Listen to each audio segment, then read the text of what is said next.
from Chris and Chad about the peregrine falcons. On the way here, I knew we had the Carlisle room, but I couldn't remember which room was which. Now I know Black River room is big and the Carlisle room is cozy. So I won't forget next time. But I'm glad you all made it. I'm glad we got everybody in here. And now, as always, afterwards we'll have a few announcements. But Larry's going to go ahead and introduce our speakers.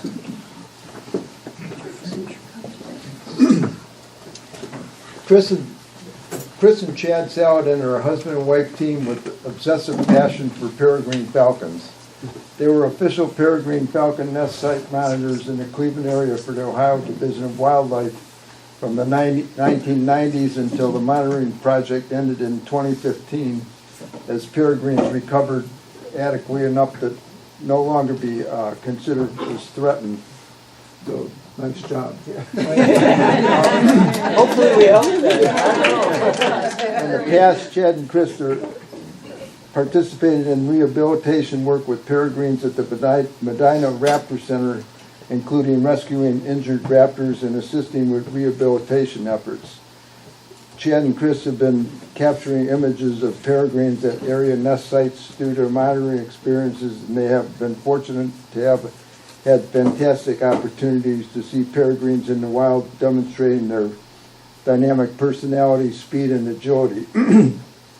They have posted their photos and information about the area nest sites in the Cleveland Museum of Natural History Falcon Cam forum in the past, and in 2012 they created a Facebook page called CMC's Ohio Peregrine page, where they continue to summarize their experience with local peregrines through words and photos. If you haven't been on that website, the photography is incredible. Chris and Chad have had photographs on exhibit at the Midwest Peregrine Society's Bell Museum traveling exhibit that was initiated in Minnesota, as well as having photos published in the former Birders World magazine, the Cleveland Bird Calendar, several editions of the Hawk Migration of North America Journal, and in Audubon magazine. In addition, they are honored to have donated peregrine photos that were used in a children's book called Maggie the One-Eyed Peregrine by Christy Grove Berg. And they have also contributed photos in a book released in the spring of 2017, written by Peter Dunn, called Birds of Prey, Hawks, Eagles, Falcons, and Vultures of North America. Chad and Chris have conducted presentations about peregrines and their monitoring experiences, and were co-speakers along with Laura Jordan of the Medina Raptor Center at the National Wildlife Rehabilitation Association Conference in 2011 and Ohio Wildlife Rehabilitation Association Conference in 2016. Now that the official monitoring of peregrine falcons has ceased, Chad and Chris continue to observe and study this dynamic bird of prey and hope to provide assistance to this specialized raptor as needed. As the population of peregrines grows, it is believed that peregrines will manage their own numbers to a healthy balance due to their territorial nature. However, since being delisted from endangered and unthreatened status in Ohio, there will be less protection and advocacy for the peregrines, so they hope to do what is possible on a local level to prevent peregrines from suffering the victimization at the hands of mankind that threatened their status initially. Continued information and education about this incredible species is key towards this effort, and Chad and Chris seek to utilize their ongoing passion for peregrines to emphasize the shared fascination and extensive value of this remarkable bird of prey. Chris and Chad.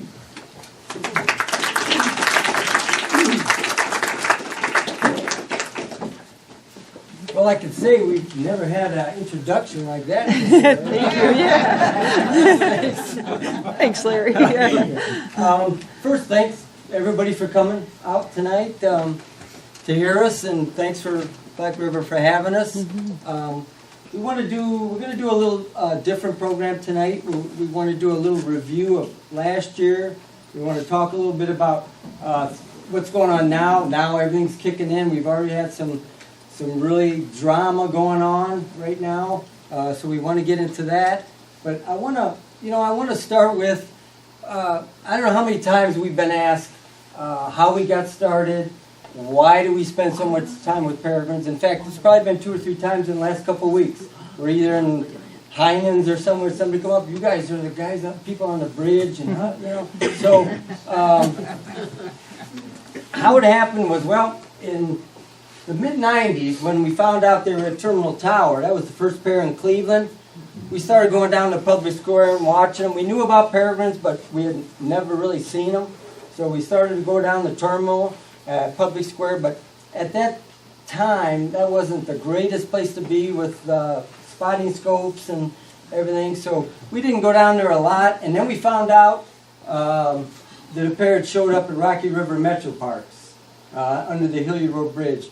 So that's what really started us. Once we started going there and watched them, when you see them that close, I mean, it's incredible. It was like, this is it. This is the bird.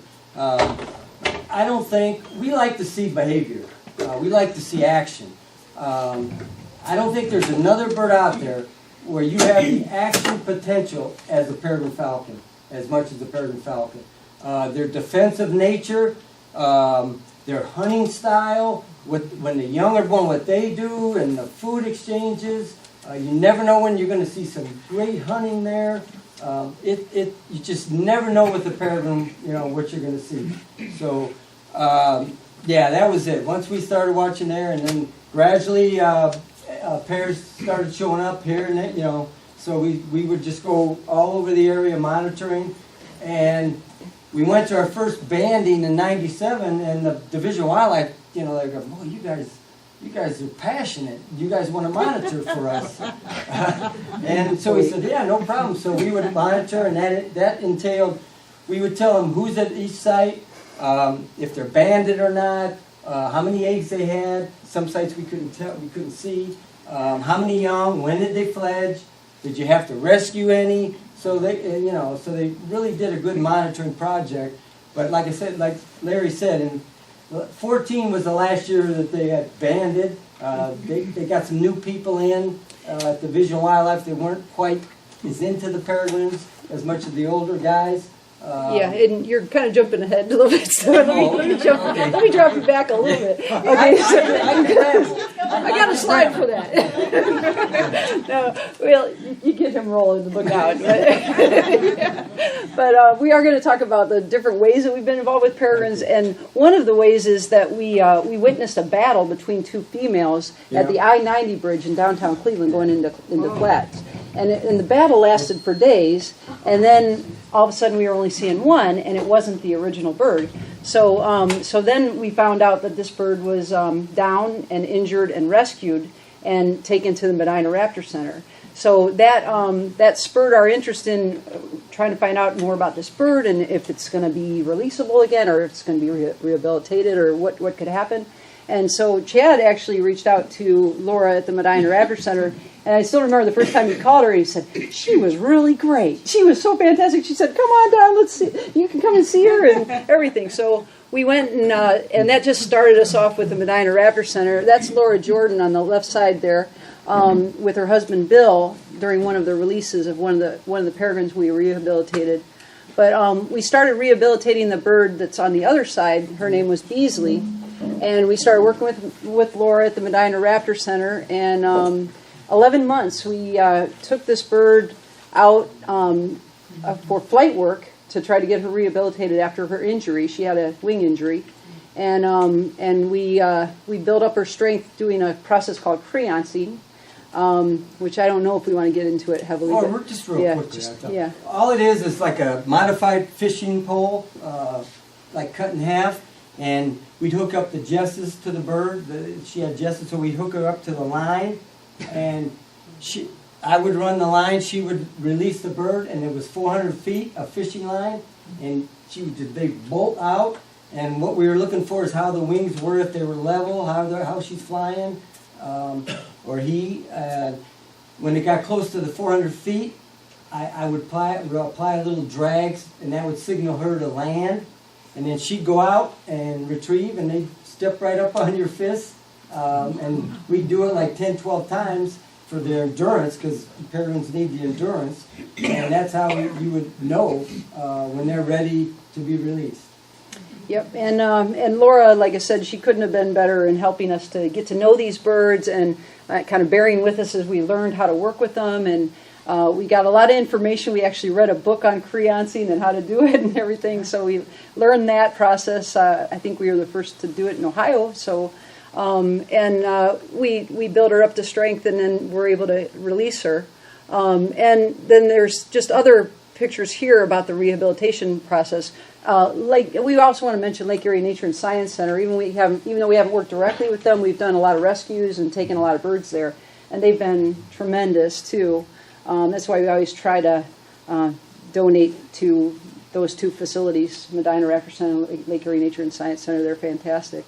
That's Tim Jasinski. You can't see his head, but with the bird there, that was a bird we picked. Chad and him picked up together. That's an educational bird that I'm holding on the other side from the Medina Raptor Center. And as he said, as we got into it more, we started doing more and more with rescues and releases. And this was the middle part is one of the more unique releases or rescues.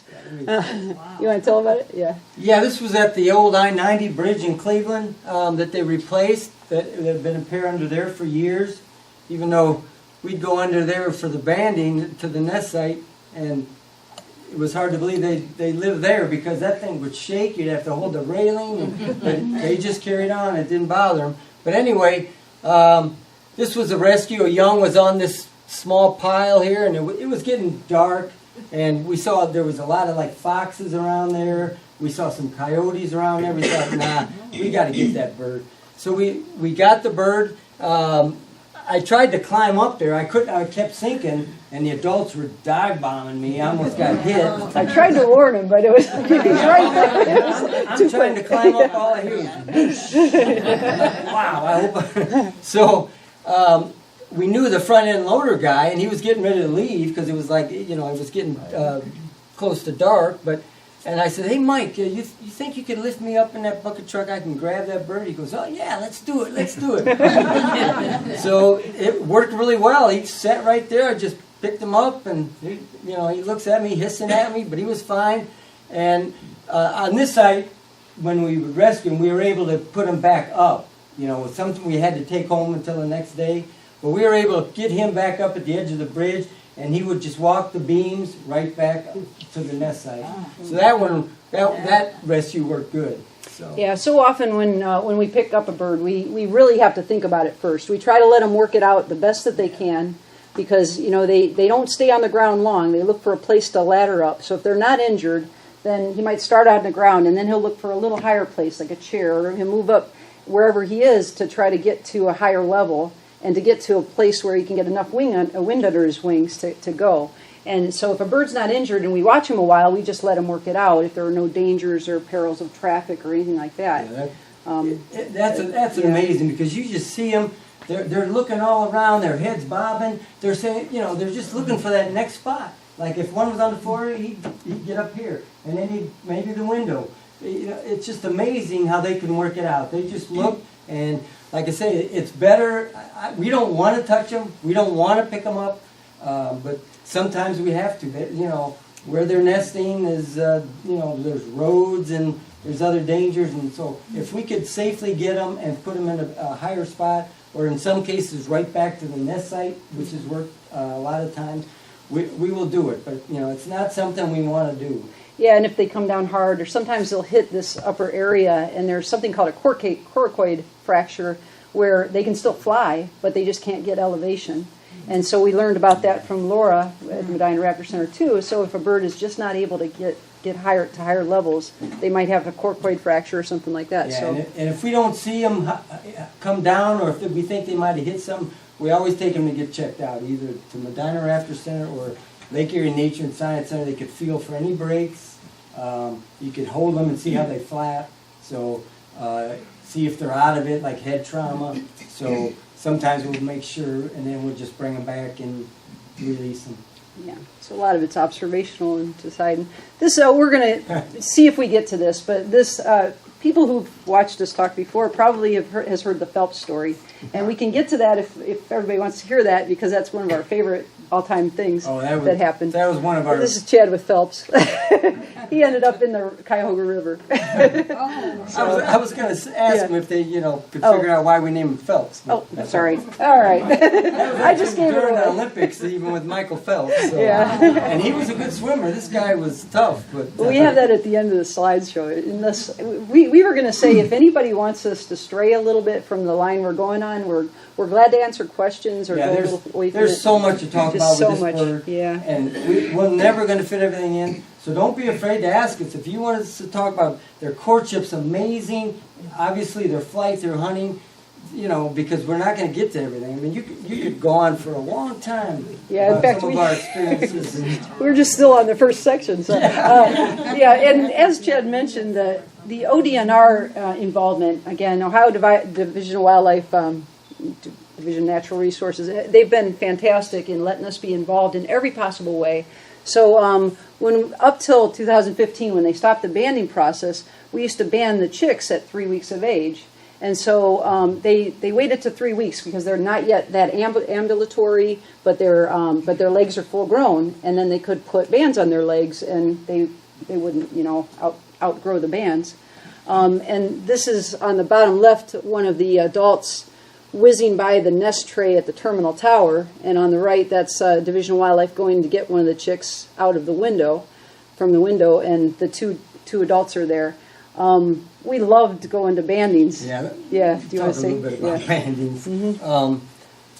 The bandings, to see the adults during the bandings, I mean, my gosh, the defense, as you can see, you have to have a shield and a hard hat, and you better have goggles, and that's a 1/4-inch plexiglass shield. The middle steel female come down so hard, and she blasted that, it cracked that whole thing.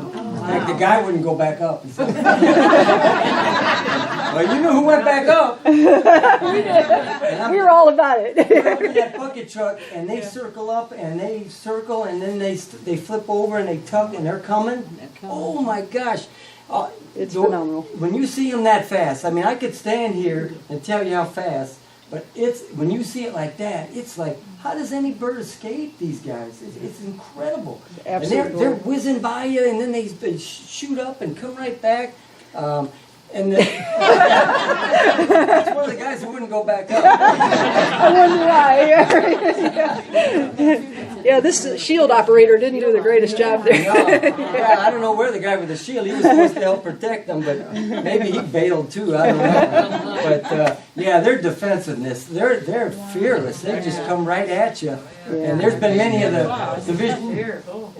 the Division Wildlife guys were bloodied and got hit, and hopefully there's a story of this peregrine in Ironton, Ohio. She's no longer with us, but hopefully we can get to that, because the Division of Wildlife guys called her the meanest in the state. They had to close a bridge during nesting season. She'd hit the pedestrians walking over the bridge. Oh my gosh, Well, we have to say a little bit about it. We were told they were nesting underneath a broken pipe underneath the bridge, and so it spanned from Kentucky to Ohio, the bridge, and so they had to close it down to pedestrian traffic because that was such a fierce female that anybody walking over could get hit.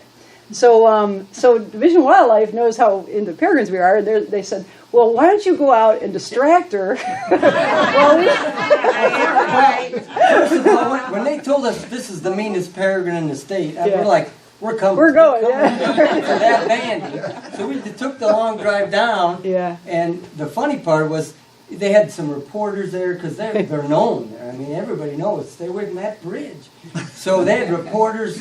We go out, and we had never seen this before. We're walking out on the bridge. It's an old steel bridge, and they have the steel beams that you could actually hide into, which is going to come into play. But we're walking out of the bridge. We're like, where is she? Her name was Lucy. I don't know if you know Lucy. But her name was Lucy. And we're walking out, nothing. All of a sudden, to the side of the bridge, she shoots up. And she starts, cack, cack, that's her alarm call, cack, cack, cack. And here she comes. She starts whizzing through these beams. And we're walking out, we're ducking. I look back, all the reporters are in the beams. Like, they didn't even come out. They're like, oh my gosh. I think I heard one guy say, we're going to die. Yeah. But that was incredible. Well, they got her. They got the chicks out. They bring them over to shore. They banded. And he says, anybody going to go back out? And they wouldn't go back out. So they looked at us. They said, hey, you guys go out and distract them, because they were going to move him. They wanted out of the pipe. They put a box up on the side of the bridge so he didn't have to crawl into the pipe and get attacked. So we went out and we're walking out on that bridge to distract them, and she almost got hit. Oh my gosh, it was so man, close. she come out of nowhere. Closest I ever came to. And she almost got blasted. But everything worked out, and just to see her. And then we heard later, like a year or two later, Yeah. they were doing some work on the bridge, and unfortunately the guy wasn't told about the Peregrines. He was kneeling doing some work. They had a lane closed. She came, hit him right in the face, and knocked him over. He thought a car come across the median and hit him, until he looks up and she's above him, ready to come down again, and he's got a scar right through here. Either way, either side he'd have probably lost an eye, but she hit him right in the face. Yeah. So you don't want to mess with peregrine nest. That's the moral of that story. They are great parents. They really defend. We've gotten very involved in the nest tray and nest box programming. So Division of Wildlife used to, when they were endangered and still on the threatened list, they would put up nest boxes and nest trays for them where they were showing up, where individuals or pairs were showing up. So that's why we have a nest tray at the terminal tower. That was one of the first nests in Ohio.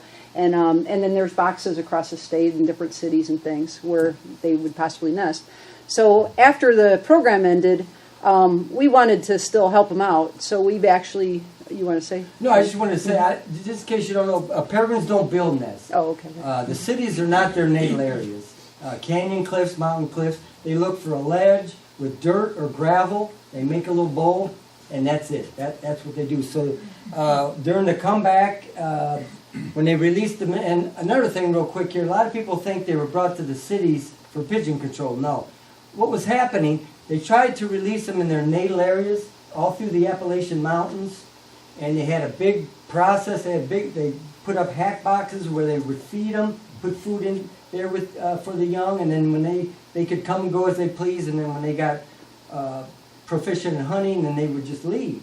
But what was happening, when they tried it, and they had sites all through the Appalachians. Paul Newman even monitored one site. But what was happening, they didn't have mom and dad to protect them. So when they first started to fly, they don't fly too good. You look at them and you think, that is the world's greatest flyer, because they don't fly too good at first. And so great horned owls or other raptors, it was just too easy for them. They didn't have mom and dad. So they thought, well, I don't know if it's going to work. They love being up high, higher the better. Let's try cities. We got buildings, we got bridges, smokestacks. That's why they brought them to the cities. Ohio did Cincinnati, Columbus, Akron, and Toledo. And the first pair ever in Ohio was 1988 in Toledo. So that is why they're in the cities, even though they are pigeon control in a sense. But that's not the reason they were brought to the cities. Right. Okay, so I guess we better move along, but real quickly, this is the zoo. I just want Larry. Yes. There you go, Larry. Larry. Larry's Yeah. going to make a tray for us. So. Yeah, we've been able to get nest trays up at the Cleveland Zoo, and this is the Cleveland Zoo site. First Energy helped us out. Fulton Road Bridge, and then also at the St. Ignatius site on The Western church, Lorraine. not the school. St. Ignatius the church about on West Antioch. Boulevard, the big steeple on Route 2. The pastor let us put that up. Yeah, that was pretty interesting too, getting that up. We went in and we were coming home from Cleveland watching Peregrines, and we always thought at that steeple eventually, and all of a sudden we saw one fly up, we veered and went off. We saw a pair. Next day we went, talked to the pastor, great guy. As soon as I saw him with a Cleveland Indians coat, of course now it's the Guardians, I thought, he's cool. So we went in and talked to him, and he asked us all kind of questions, and we told him, they're at Cleveland Clinic, they're in one of the main buildings of Cleveland Clinic. And he goes, they are? I said, yeah. He goes, put that tray up. So he let us put the tray up, and of course we had to deal with one of the nuns. She didn't like it, but she had wrong information. But we just actually found out today we might be able to get a nest tray up at the I-80 Turnpike Bridge, and they're going to do an inspection this year. And we just got contacted by one of the CVNP rangers. Yeah, we had been trying for working years with to get one so- up there, and it never materialized. And we had it all set, I think it was 2 years ago, but somebody took it out of their itinerary. I think because COVID, they were just doing the bare minimum. Yeah. So we always say, Chad has always said this, with peregrines you never know what you're going to see. And that's what we hope to get across here in this program. There are obviously some bird kills and grabs and things like that because they're a predator bird. But and I know we're speaking to an Audubon group. But yeah, it's been amazing. And this is one example of two of the moments and that have been really great for us watching-wise. Chad captured this shot of the stooping peregrine coming in on the pigeons at the grain plant in downtown Cleveland, which was just an awesome spot to watch the whole cycle of their hunting on display. It was the grain was coming in on the rail cars and corn and pigeons were coming in for it. And then Cooper's hawks would swoop in to try to get the pigeons at ground level. They'd raise up, and then the peregrines would come out of nowhere from the jackknife bridge and dive at them. And that was just so fun to watch the whole thing play out. it was almost like the coops and the peregrines were working together. Yeah, you flush them up, get one, eat on the ground, whatever, and I'll come out of the sky and blast. That was just a phenomenal place. We saw so many raptors, so many different birds of prey hunting there, and it just fed a lot. It fed all the birds. And then that to the right is actually a Pomeranian Jaeger that was cruising the Cuyahoga River. And I was out there with Chuck Schlarsik. I can't say his last name too well, but you know Chuck. Chuck, yeah. And he was watching the Pomeranian, and all of a sudden the peregrine came off the bridge, and I saw her join the Pomeranian, and Chuck says, "Oh, there's two of them." And I said, "No, that's the peregrine." And so we watched this peregrine, and she wasn't hunting it. She was really actually flying with it and kind of mirroring it in flight. It was really interesting because she would catch up to it where she probably could have grabbed it if she wanted to, and then she'd just back off. But it was just like something unusual for this area, I think. So she was just sort of feeling it out. You could see she could easily have grabbed it.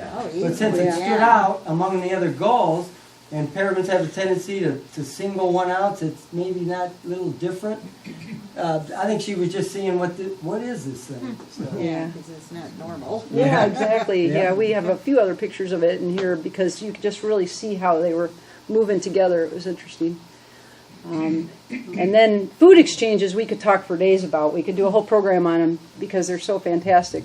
But peregrines, males will bring in food for the female when she's on eggs and when she's brooding the young, and then he'll start to do that as part of courtship early on. And then when the juveniles, when the young, we call them juvies, when the juveniles are flying, then they start to hone their skills and get better and better at getting the food from the adults. And it starts off with perch displays or perch transfers, and then eventually they take to the air and they go out after the adults. They try to beat each other out there. So this is two of the young going out towards the male at the Hope Memorial Bridge site. And he's does anybody know what bird he has? that he's dropping? It's hard to see. It's a cool bird. It is It's hard one to- of our favorite. But Yeah, it's a cool bird. It's a cedar waxwing. Yeah, unfortunately. But yeah, this is actually an aerial drop. So they will sometimes bring it in their beak and hover, and the young will come right underneath and take it in an inverted position. Yeah. And then sometimes they will just drop the prey, and they will have to catch it. Yeah, when they think the young are good enough to grab, a lot of times they will drop it.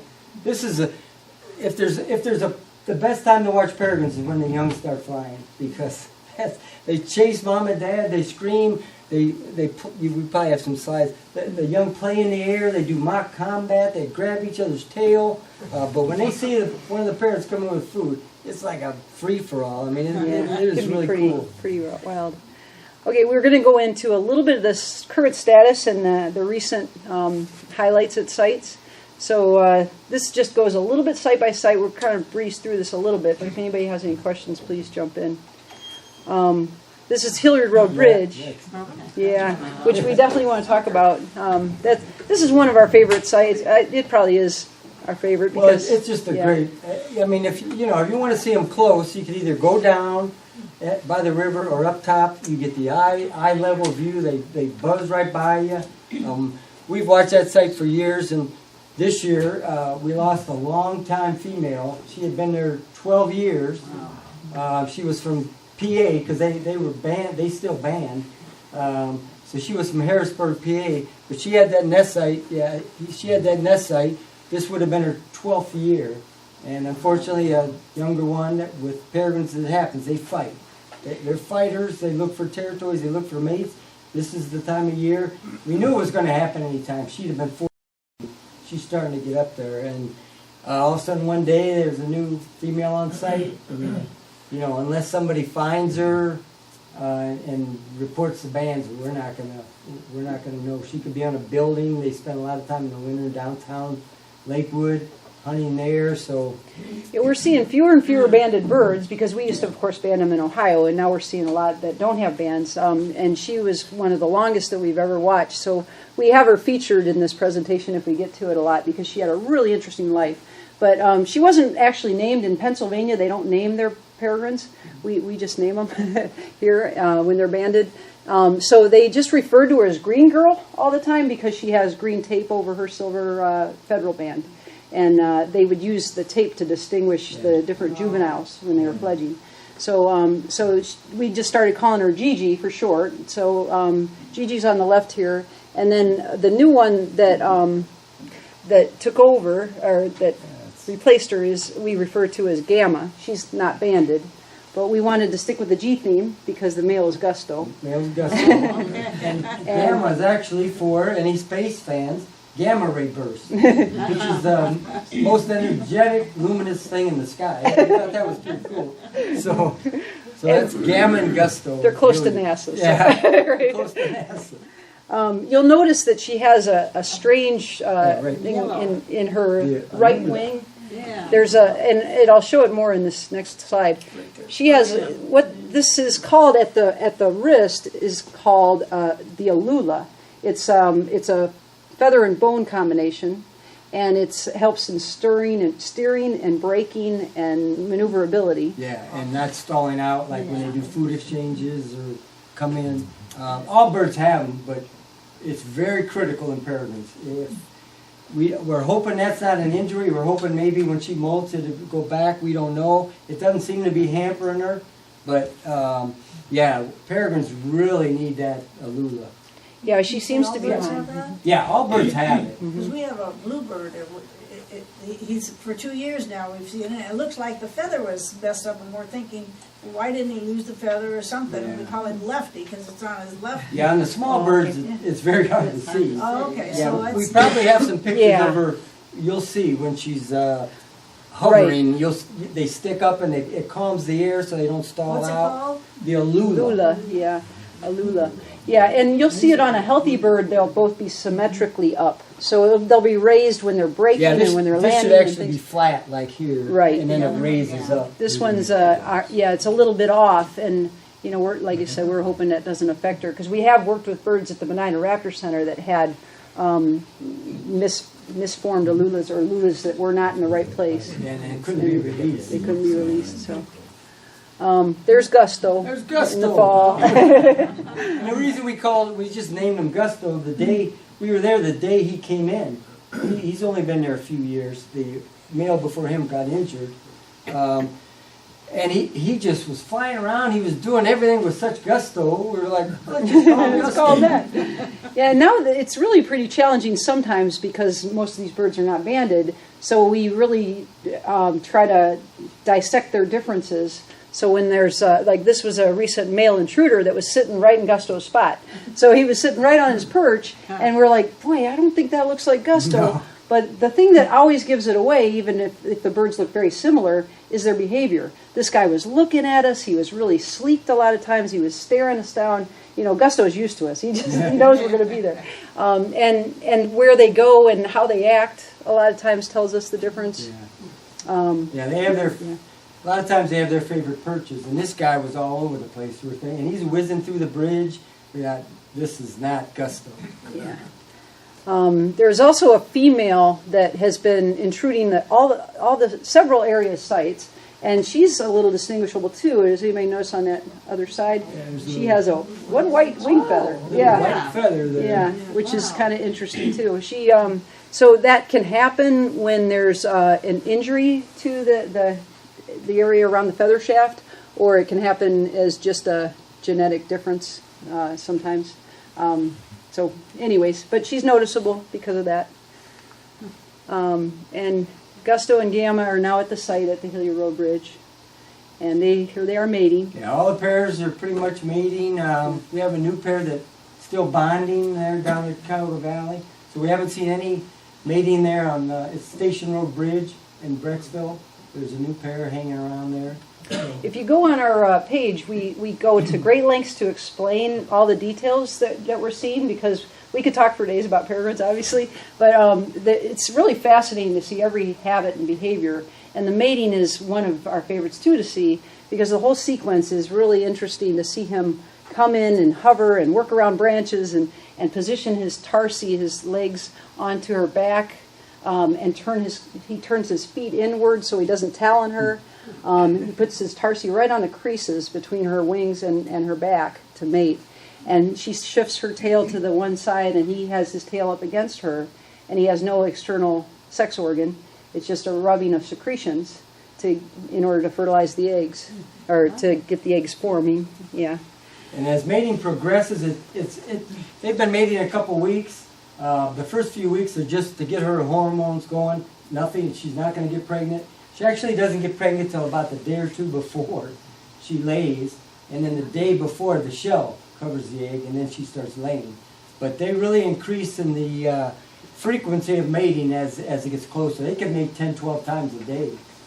This is Gusto doing what he does, bringing in a dove, fending off a female intruder. So normally males will fight off males and females will fight off females, but when it's nesting season, the males will also defend and protect and chase out. Especially if it's a bonded pair. Mm-hmm. And there he is getting a red tail off. Or that's Gigi, actually, getting a red tail out. Yeah, they're really, they don't want to see any raptors by their site. Unfortunately, we've had to pick up some injured raptors. They have knocked right out. It's cool watching them how they do it, but we don't really want them to injure any other raptors. But some of them are just persistent. They don't get the hint, and they keep coming back like Hilliard. There's so many red tails through the park there. And the younger ones, I think the adults pretty much know who owns that bridge. But the younger ones come in, and it's just, we keep saying, don't hit them, just let them get out. There's a lot of differences in personalities, too. You see, at some sites, you'll see them drive birds out that are like a speck in the sky so far away. And at other sites, they'll let them come around, and they'll just move them on. They might peck a little bit or do an alarm call to get them to move along, but they don't. But it depends on the time of year too. Yeah. When it's nesting time. Some are definitely more aggressive, but when it gets nesting season, it increases when they lay eggs. It increases when the eggs hatch, and when the young are ready to fly, it really increases. You don't want to come around the bridge if you're another raptor. Yeah. So this year they only ended up with one surviving juvenile at the Hilliard Road Bridge. So it was a big change from last year where there were 3, and that was a fun year. But we named him Stinchcomb because up by Rocky River there's Stinchcomb that was a visionary in the parks. And so this is Stinchcomb right before takeoff, kind of attacking the branch. And they sort of get that cat-like energy, and they start jumping around, taloning, attacking branches. The adults do it a lot before they go hunt. They get real feisty, and then boom, they're out hunting. So he's actually grabbing it like he's going to break it off. Yeah. That's not turned around. That's how he's doing it. And we had to pick up Stinchcomb this year because he ended up down, and you could see here too his alula looked a little funky. Yeah. So after he came down, we were a little unsure about whether or not he was getting elevation because he stayed right around the river, and he was flying from one thing to the other. We actually crossed the river. It was low, so we were able to cross the river and get on the other side, and and get him and bring him back. So, and we, go ahead. No, I was going to say, he actually gradually got better and better, and he actually made it to dispersal, which is usually around 8 weeks after they start flying, give or take. Once they start, hunting pretty good on their own, and then the parents gradually start withholding food, their instinct is to go. Peregrine actually means wanderer, so they want to go, and if they try to stay too long, mom and dad, they sort of boo them. Go. Yeah. There he is when he was trying to climb up to get a little higher, when he still had some down on the underside of his wings.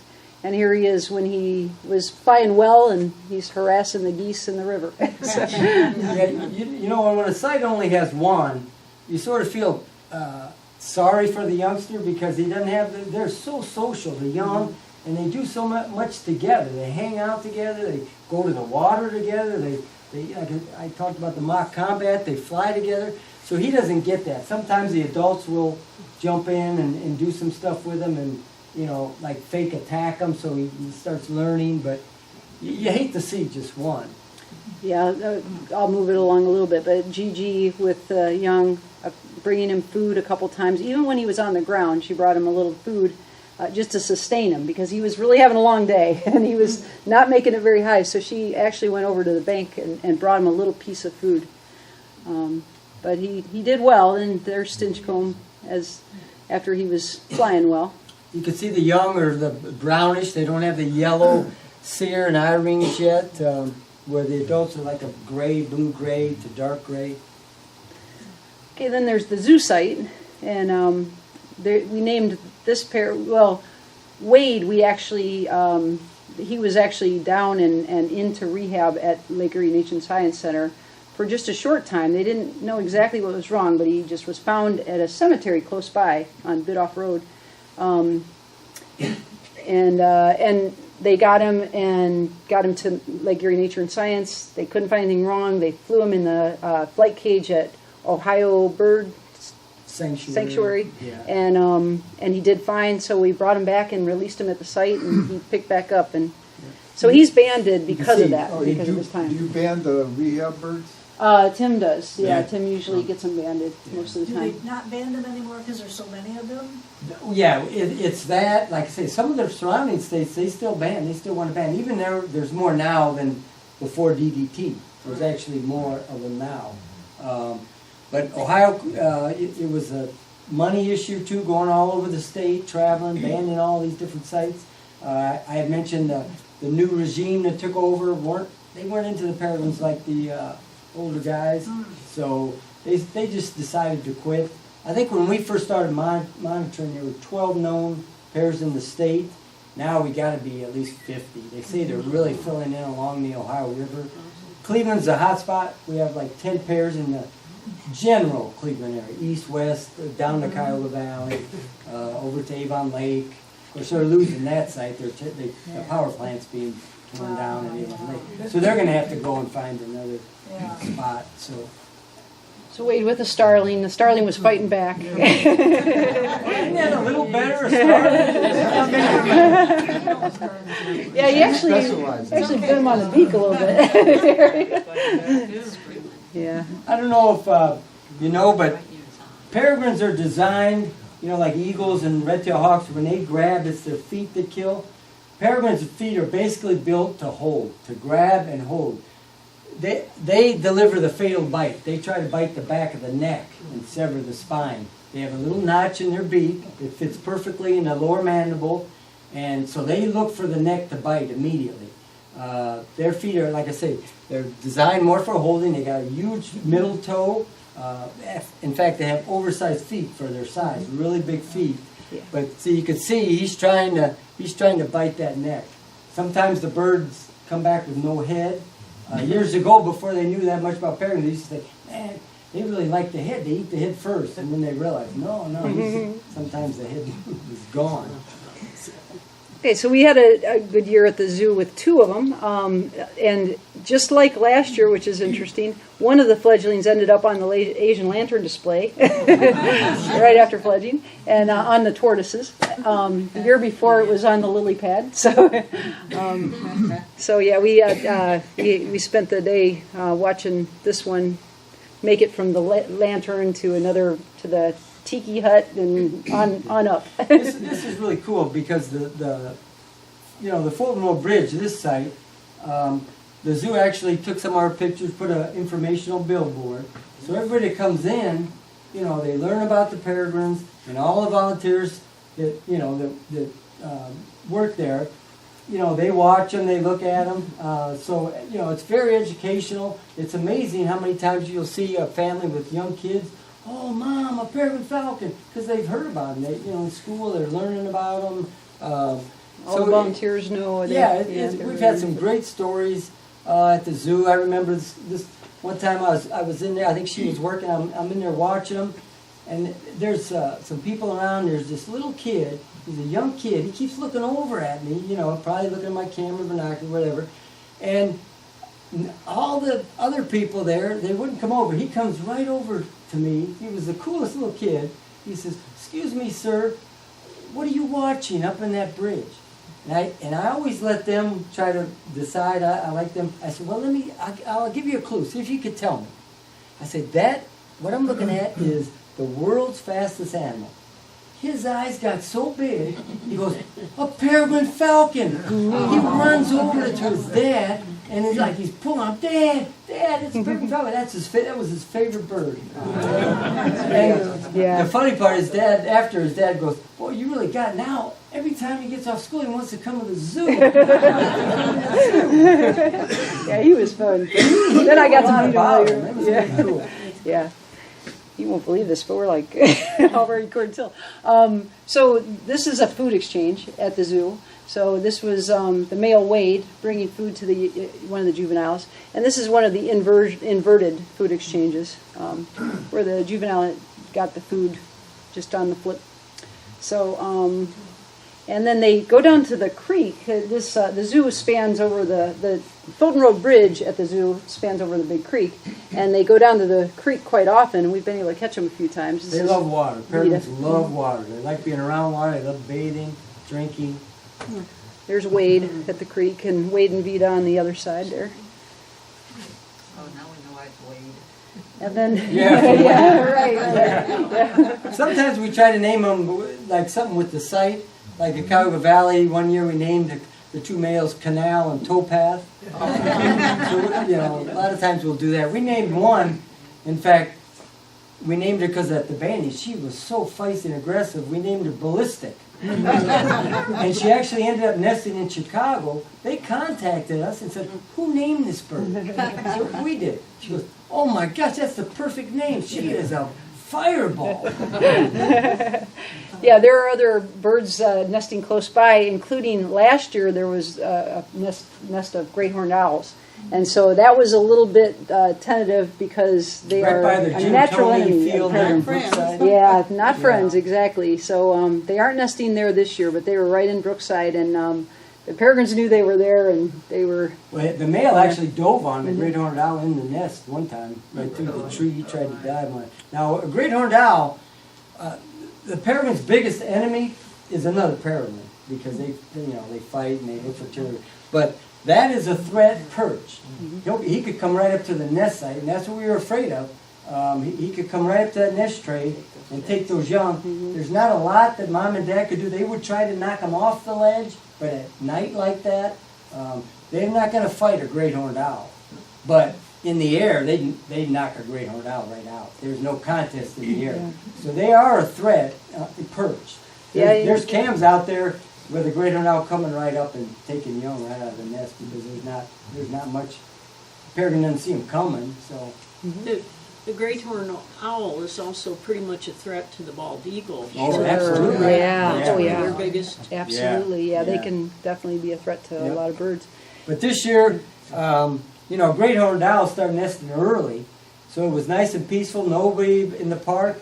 And then spring started, the weather got, and all the people in the park, right below the tree, the baseball field, the crack of the aluminum Yeah. bat sheet would fly out every time. I thought, they're not going to come back here, and then they didn't. They didn't. I don't know where they went. And there's nearby red shoulders, which is on the other side, and Merlins as well. There's a little Merlin. Yeah.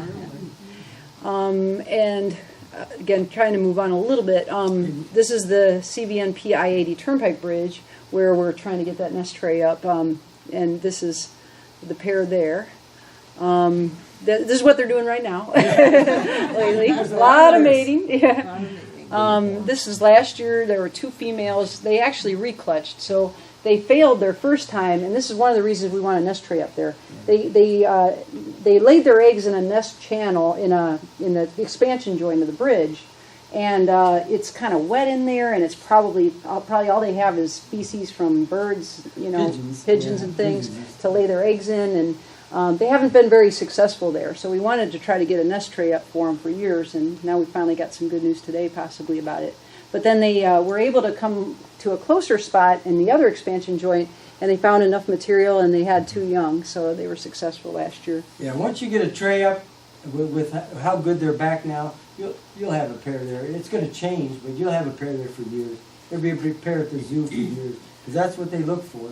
So the problem with where they are right now is that they end up pretty close to the road a lot of times. And this juvenile we decided to get because she really didn't have a whole lot of places to go, so we decided to pick her up. She was looking to jump up onto the guardrail and come across the road, which was really a blind spot to traffic because they come up the hill and then they're right there.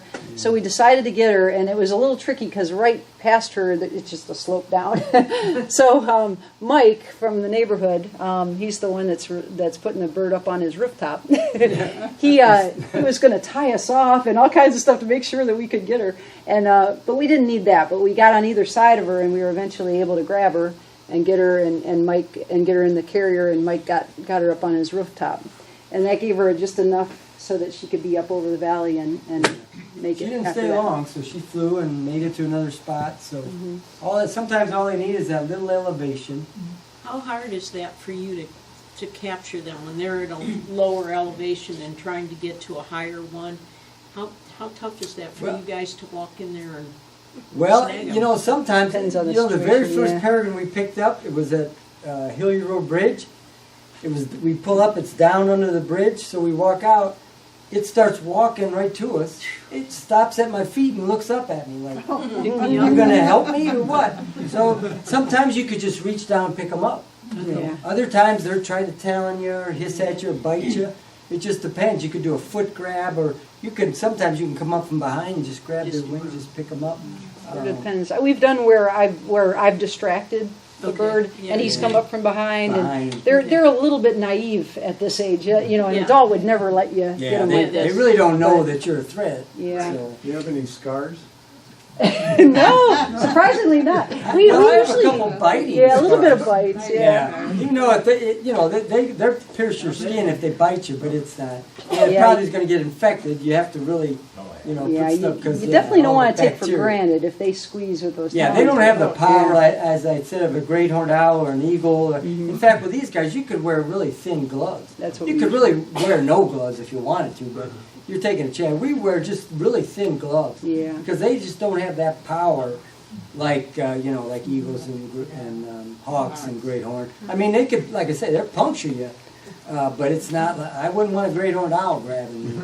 So this is another How good is example. their eyesight close up? Oh, they have tremendous. I know far away they can see. Yeah, well, even but close up. Even close up. Yeah, they have tremendous eyesight. Peregrines are so in tune to movement, anything moving. But yeah, they have. In fact, they've done some studies. They had a falconer with a lure with food 3 miles away from the peregrine. They released it, went right to that lure. So they're 3 miles away. This is an example of a bird we didn't end up getting, even though she was on the ground. We hung with her. We stayed around because there are coyotes and foxes and all kinds of stuff. But she was on the river rocks underneath the I-80 Turnpike Bridge. But, we just kind of stuck around with her and waited to see what she did next. And it took her a while, but she ended up flying across the river, ended up on other rocks, but in a safer place. And then this groundhog comes out. So we watched her pretty much all day, but she did well after that. And then this is the 2 from there, making it around. And getting around. I-80, the Route 82 bridge in the Cuyahoga Valley National Park now has a pair again. And this is Zen that we're calling, and Zephyr. I want to say so much, but Well, okay. Okay, we had a pair. Last Okay, year, yeah, yeah. this is perfect. We had a pair show up last year there, and they actually, even though there's not much on that bridge to nest, not many good areas to nest, but they actually laid eggs, that pair, and it was on a, as the arch goes down and the support, it's in like in a crease, and it looked like there was some material, so we weren't sure if they were going to hatch, because I don't know if she could have got on the eggs good. They were incubating about 2 weeks, when the female all of a sudden fell right out of the sky. There were some workers there, and they actually called us. We weren't far, and some workers were there. They said she was flying, and she just fell right out of the sky through the woods. She's over there. He goes, we thought she was going after rodents in the woods. I said, no, that's not them. They don't do that.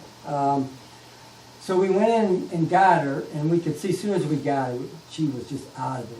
Her eyes were rolled back. She was like, she couldn't even hold her head up. So we took her right to the vet, and he put her right to sleep. And we asked to test for bird flu, and here she had bird flu. She just fell right out of the sky. And it was unfortunate because we were really interested if the eggs were going to hatch. And the male tried, but those eggs had like 2.5, 3 weeks to go. He couldn't do it all. He had to go hunt. He couldn't cover the eggs. So he ended up leaving. But this pair, we really believe this is the same male. We compared pictures, and he went to the same perches. He went to the same spot in that nest site. So he was there he just showed up like 2.5 weeks ago, and he was there for maybe a week or a few days, and all of a sudden one day we went, and there's a female with him. It's amazing how they find them. Yep. Take one. So he's got a female, and they're really going through the bonding. Which, when you get a new pair, to see the whole bonding process, it's incredible. Their courtship's incredible. The flying, the bowing to each other, they'll start bringing her food. It's really cool. So we're not even halfway through it. I think we have 5 minutes. So I just want to at least. Maybe we should take questions. Maybe they want to hear something else. Well, maybe we should at least get through Hope Memorial and just try to. This was a cool site. Because we actually had 4 this year at Hope Memorial Bridge, and that's a good nest. There they are in the. Yeah. And they went back to the nest box, which they didn't use the year before, so that was fun. This is one that we. They're so social. Yeah. So this is one we released back. We actually had 2 that ended up by the road, and we picked up. And we know the construction company on the other side, and we have contacts with that guy, and he let us come over there and release them back over there, so that they were away from traffic and they could climb up the hill there and be close. And there's a branch that's down that they can just climb up. So that's what happened here. The sibling was waiting as this one came up and greeted it. So then they were reunited.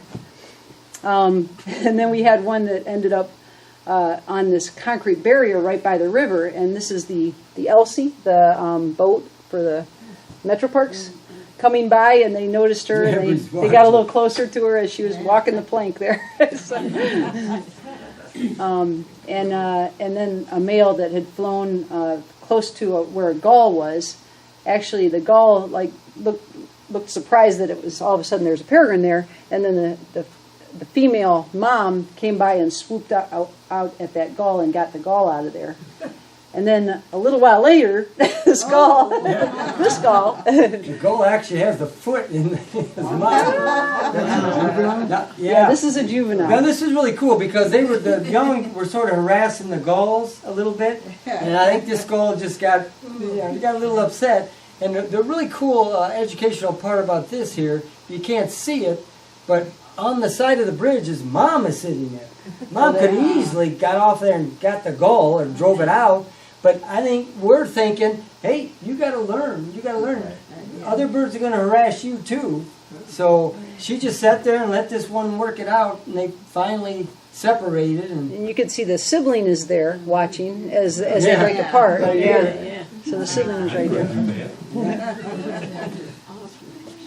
Like Chad said before, there's a lot we could talk about with mock combat and aerial play. They practice their skills. They grab each other. They flip in the air. It's so fun to watch them do that. And they do that as they're developing their skills and growing. Sometimes as it gets close to dispersal, you'll see them with like 2 or 3 tail feathers missing because the siblings have pulled them out.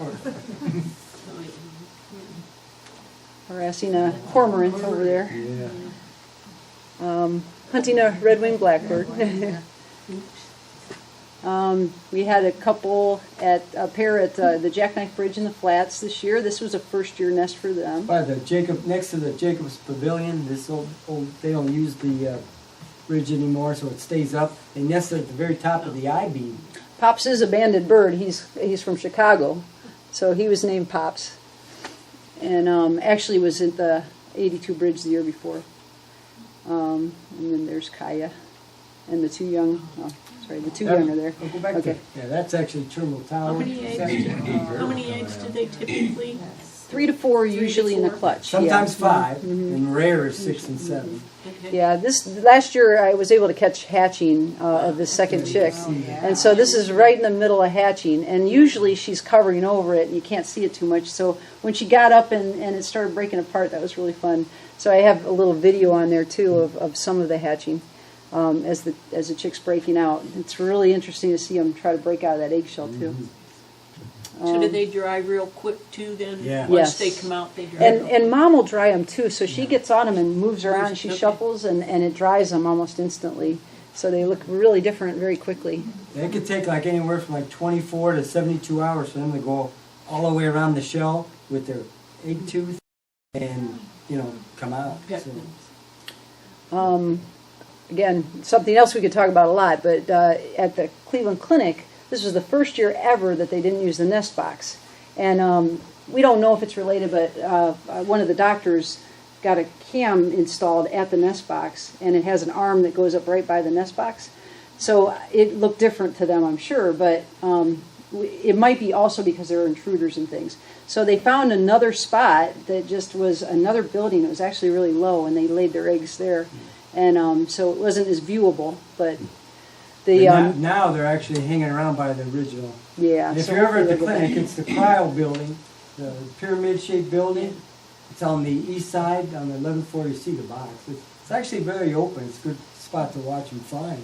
Well, we had to find these guys because they just weren't at the box, so they were a couple buildings away, and so it was really different. What's their main diet?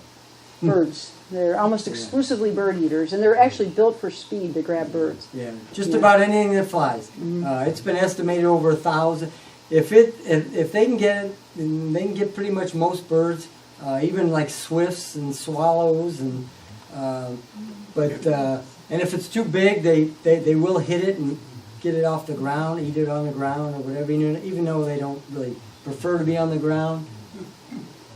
You probably know they used to be called duck hawk because they got a lot of ducks until they realized they're not a hawk, they're a falcon.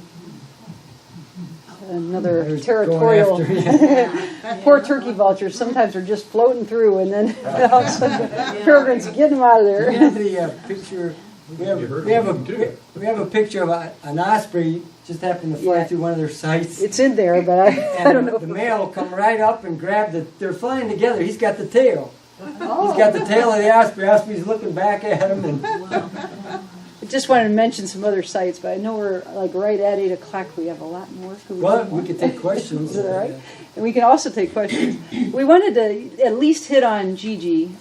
She was the female from Pennsylvania that we talked about because she had a really fascinating life, and we'll try not to go on and on. But this was her. She first came to the Brook Park Bridge, and that's where we first watched her with a male there. She's gone through her share of mates.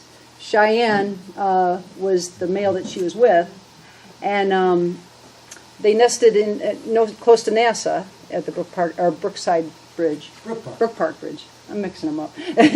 And but unfortunately, about a week before hatching was expected, he came down with an injury at the airport, and so Cheyenne was out, and she tried to incubate the eggs on her own and did her best, but she had to eventually leave them to go hunt and survive.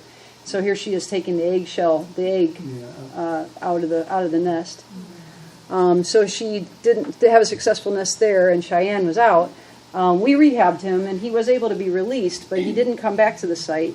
And in the meantime, she ended up coming to the Hilliard Road Bridge site, which is the one that we like a lot in Rocky River. And here she is, and what we witnessed in 2012 when This was amazing. yeah, this was pretty amazing. So at the time, the original female that we'd watched for years, Hillary, was replaced by this other bird from Pennsylvania that we called McKee's, because she's from McKees Rocks, Pennsylvania, unnamed of course. But she was up in the bridge, and all of a sudden we hear this screaming, and we didn't even know what happened at first because we didn't see the other bird fly in. But then we saw rustling of wings and feathers and all this screaming going on. And we look up in the bridge, and there's two females engaged, and they're wrestling and they're tumbling, and so they actually tumbled out of the bridge and fell to the river, and they're engaged in the river, and they're wrestling there. And so it's two females from Pennsylvania, from not too far from each other. This actually went on for about 3 or 4 minutes, and people were going by, and they were screeching, making these like devil-type noises or whatever, and people are like, "What is that noise?" But yeah, they would, and it was fascinating watching them because they would bite, talon, and then they'd take a break, look around, and then as soon as they looked at each other, they'd engage again. It was amazing. This is the sequence we really went into and described. It was in Birdwatching magazine, and this is actually Gigi on the bottom here. Yeah. It looked like she was going to be pinned into the water, and the other bird, McKee's, had this bulging crop. They have a crop area where they store undigested food. And that actually helped Gigi because she was able to bite at that crop. She actually opened up a wound on McKee's crop. And she slipped out from underneath her, and the battle continued on the other side, and eventually she drove out McKee's and she took over that site. And we actually found McKee's hanging out at the zoo. Didn't nest there, but she was fine. You could she had a see she had a scar. little blood, but she was fine. So Gigi had an incredible life there at Hilliard. Here she was with Titan. That was the first male that she was with. Well, she lost 2 mates right close to hatching. And the first mate, it was really cool seeing it because the eggs were getting ready to hatch. They were starting to hatch. And he tried to come in. She wouldn't let him come in the bridge. He had to stay way out down in the trees. And he kept trying to come in. And, you know, it's a new male. She didn't know. Is he going to come in here and harm the chicks or anything? She didn't know. He kept trying, and then he'd fly back, he'd come in. Finally, she let him on the opposite arch, and then she would actually have to. She couldn't go out to hunt because they were hatching. She had to cover them. And so there was Canadian geese nesting there. She started getting the young goslings of the geese, so she didn't have to go, to feed. And then finally, she let him, he hopped over to the nest ledge. He starts tippy-toeing. They're in like a channel. He starts tippy-toeing, and he looks in there, and he sees the young, and I think it just kicked in. He immediately went and got a stash of food and brought to her to the ledge. Wow. And then they just bonded after that. So I think that really got him. Yeah. So he ended up raising the other males young with her, and that was pretty incredible. And we named him Tellus. Because we first saw him on Earth Day, and Tellus is Latin for Earth. We were really bummed when he got injured because he was so easygoing. He'd go down to the water with you right there. We have so many bathing pictures of him right there. He'd land there and he'd look at you. Oh, you're okay. He'd go right into the water. He'd dive off the poles. We were really disappointed when we found him injured. And he ended up dying during surgery, actually. Yeah, her prey is a bat. You might notice. This was a bat that came out of hibernation, and they snagged it. We've seen that actually a couple times at Hilliard. Do they mate for life, or is... Well, that's a great question. We get that question every program, and people are so interested in that. And the answer is they can. But with all the intruders coming now, there's so many coming in, the chances of seeing a pair together for 10, 12 years, it's reducing because as soon as they start getting age, you know, as soon as they get young ones come in. But they will mate for life. They can mate for life. But it's really, when they start getting up there, you know the young ones are coming. I think today we were out all day. I think every site we saw at least one intruder. Yeah, we're seeing more and more, Yeah. unfortunately. And they look for the vulnerable times, Yeah, they too. know when Yeah. somebody's not 100%. Yeah, so like you said, Telus was really great. For the short time we had him, we really loved watching him. And he was a lot of fun. And then Pops was actually on site, and then eventually Gusto. You can see their oversized feet, the long toe. And then this is present Gusto, or then it was Gusto and Gigi, and then as we mentioned at the start of it, Guillermo overtook her. Some more shots of Gusto. It's really cool. Go back to that one. When you're standing up on the bridge and they're soaring and you know they're going to stoop in, it's just incredible. It's so amazing to see. You can't really get an idea until you see it. At the zoo the other day, one of the volunteers, he came up and he's watching them. He knew they were fast, and he's standing there and they're coming back in because they just drove out. I think a raptor they drove out, and you could see he's going to really come in. He comes in so fast, he goes through the bridge, shoots up over the bridge, comes around us, over the tree, into the bridge, all in like a couple of seconds. Wow. He looks at me, his eyes, he goes, "You told me they were fast. I didn't know they were that fast." I mean, it's so incredible. You can't even get the camera up. Yeah. I mean, you know, you probably know they've officially been timed at 242 in a dive, and there have been reports in Europe closer to 300. So when you see them like that, it's like, geez, it's like a missile. Yeah. Are they on eggs right now? Not yet. Yeah, it should be a few weeks. Yeah, it's gonna Yeah. be. Yeah, it's gonna be Yeah. soon. So hopefully, Does it take 15 to 20 days or so? 30, right around 33 Right to around. 34. Oh, They start okay. hatching generally 31, and by the time you go around and they hatch, so it's right in that area. But it could depend on their incubation behavior and temperature. So, but it's usually right in that area. Yeah, and the established pairs are usually pretty predictable about when they're going to nest, and it's not always exactly like that predictable from when they start mating. But they're all usually around mid to late March. Yeah, They're and like most- after hatching, Yeah. 5.5 to 6.5 weeks, they're flying, and they're as big as mom and dad. They grow so fast. You can go a day or two and go up and see, and you'll see the difference in all the down they lose. They grow so fast. This was one battle that Gigi survived. She was bloody, Yeah, you but can okay. see the blood. and- Yeah, wow. Yeah. Mating again. Find fascinating. Juvenile food begging. They do that food begging posture with puffing out their wing feathers and extending their wings. This one's mantling food. When they get food, they cover it because they don't want their siblings to know they have food. It's so funny. There you go. Yeah. What is their lifespan then? Is it 12? Well, that's a great question. The oldest Yes. ever known in the wild was 20. He might have been 21. Wow. Captivity is 23. But if they make it into the mid-teens, that's pretty good. I think our oldest now, we have a male at Cleveland Clinic, was born in Canton. He's 16. He's going to be 16.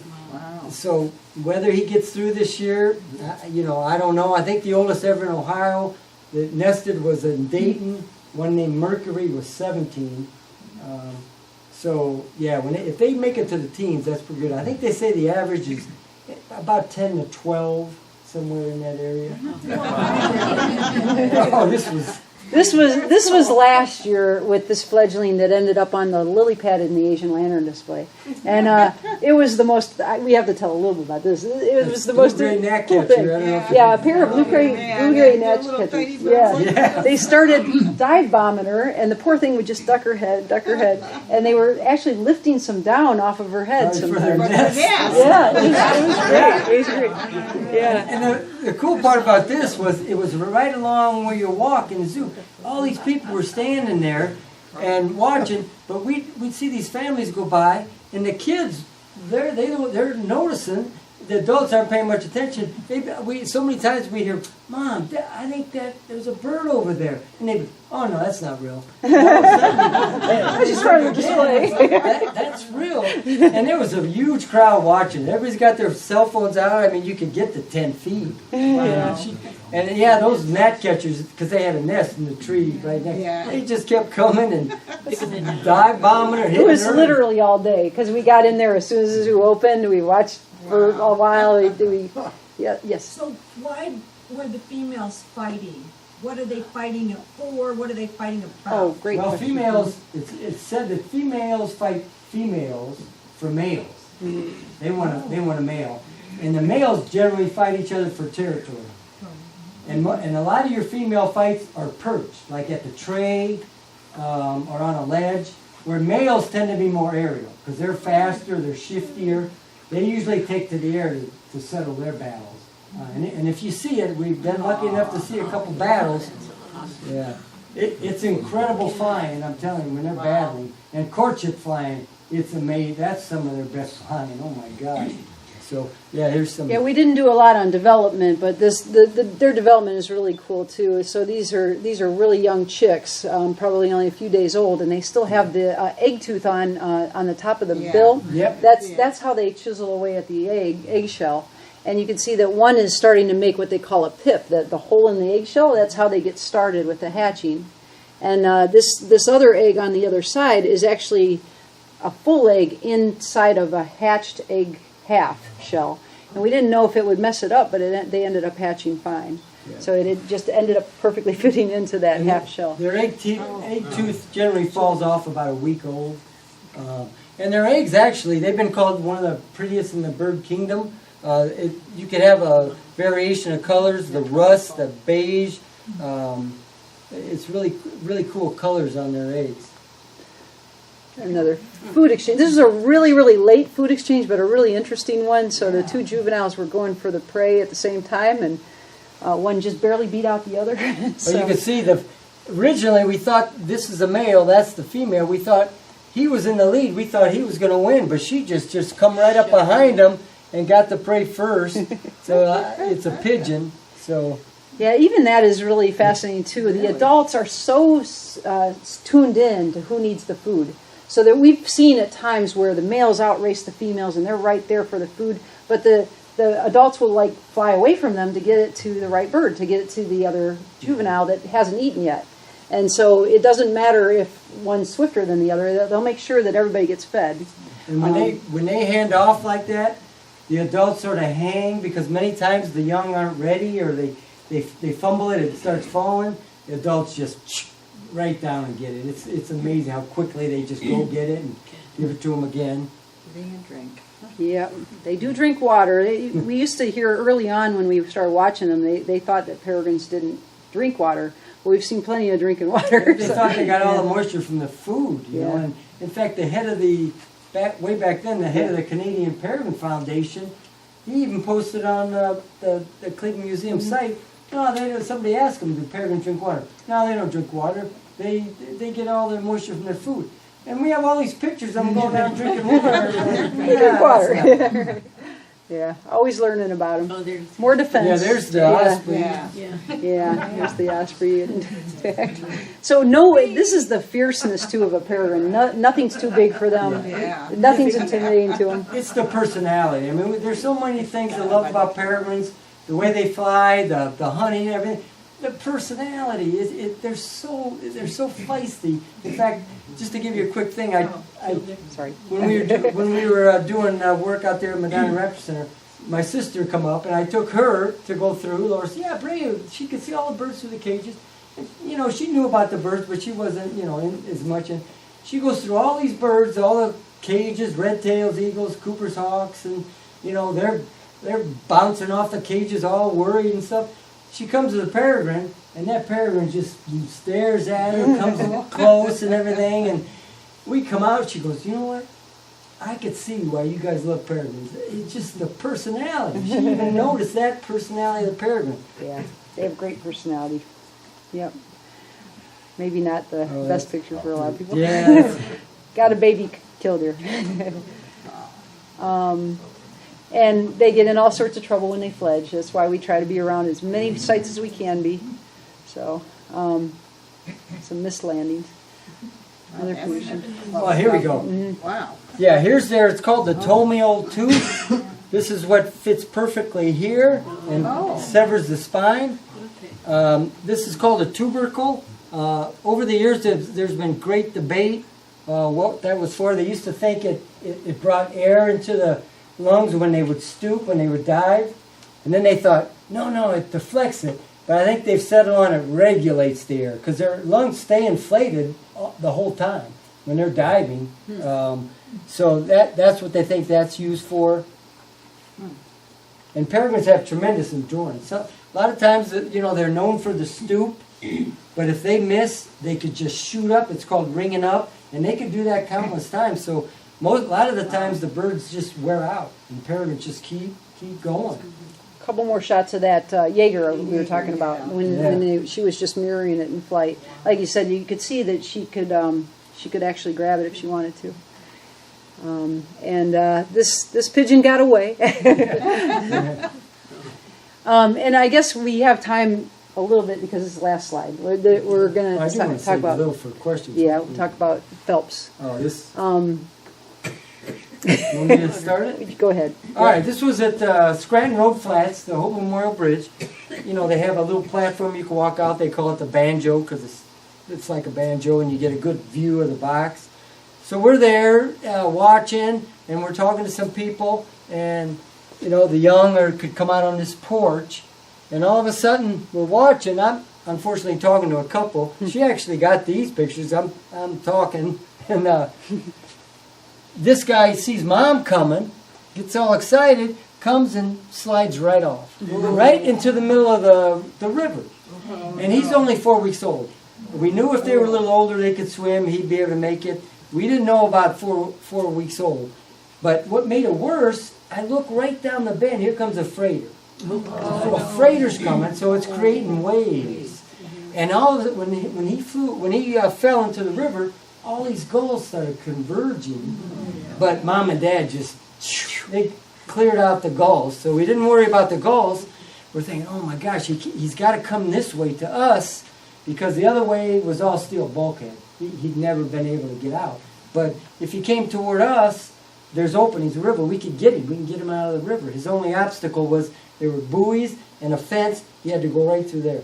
So he's coming. All of a sudden he turns and he's swimming. Here he is, swimming. And every so often the wave would go over him. And I'd go, oh no. And then he'd keep going. He'd be flapping. He's coming. He's coming. We're like cheerleaders. Come on, buddy. Come on. And he starts coming. And he's coming to the buoy and the fence part. Oh, he's got to come this way. He comes to the buoys. He looks. He sees that little opening. He comes around the fence. He comes right to my hands. I lifted him out of the water, and that was really cool. Wow. And the cool part is, I got into another program. Somehow. That was the end. I meant to go back to the picture of him with Phelps. that's right. That's Yeah. So any questions or? Do you just stay in Cuyahoga County? No, we've actually gone to Akron, Canton. We'll go down to other sites. Canton is actually a really good spot to watch. You can go up on a parking garage and they're up on the, right there. So we'll go. Do you ever go out to Ottawa?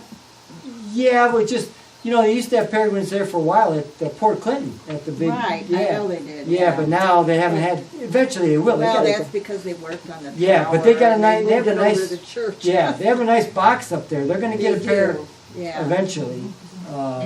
Yeah. Does your website have a lot of the locations where we could go see them? Yeah, I could tell you, there's some really good sites, like if you're around St. Ignatius Church on West Boulevard with the big steeple, you pull in to there's a CVS, there's West Boulevard to CVS, you can pull right in the parking lot, it's right there. You'll see them coming in and out of the steeple, on the railings, the next nest tray, as you're looking from CVS, it's at the feet of the big angel facing left. There, you'll see it. It's right there. A 10-foot angel. Okay. Yeah, the tray's right there. And that's a good sight, especially when the young start flying. They fly right over your parking lot, right over your cars. And chasing.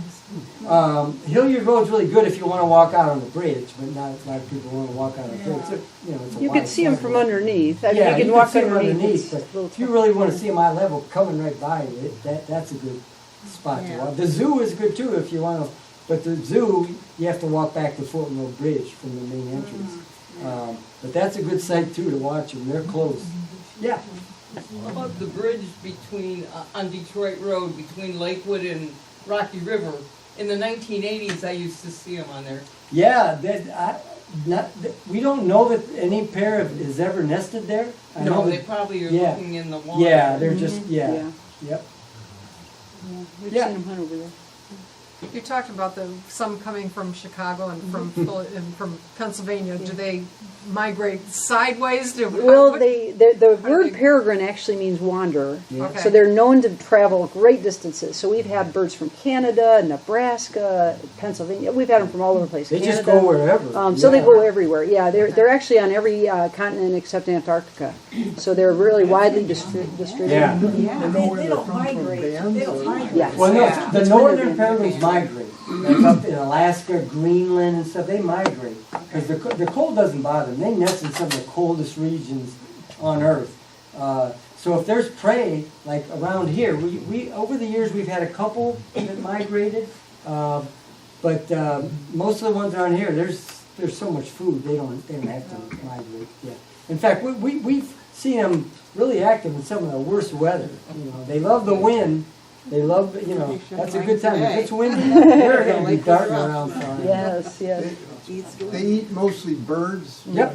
Uh, Once in a and while, a small They rodent. get birds by diving on them. That's a Are great. they maneuverable? We'd like love a to talk sneaker about hunt? hunting because they do all sorts of things to catch birds. Yeah. But they have all kinds of strategies. They're known for that stoop shape, that really diamond stoop shape, to really gain speed on a bird and catch them in midair. But they will sometimes knock them and then loop around and get them. If they're going at real high speed, they'll hit them and then come back around and get them. They will hit one and the other one will pick it up on a cooperative hunt.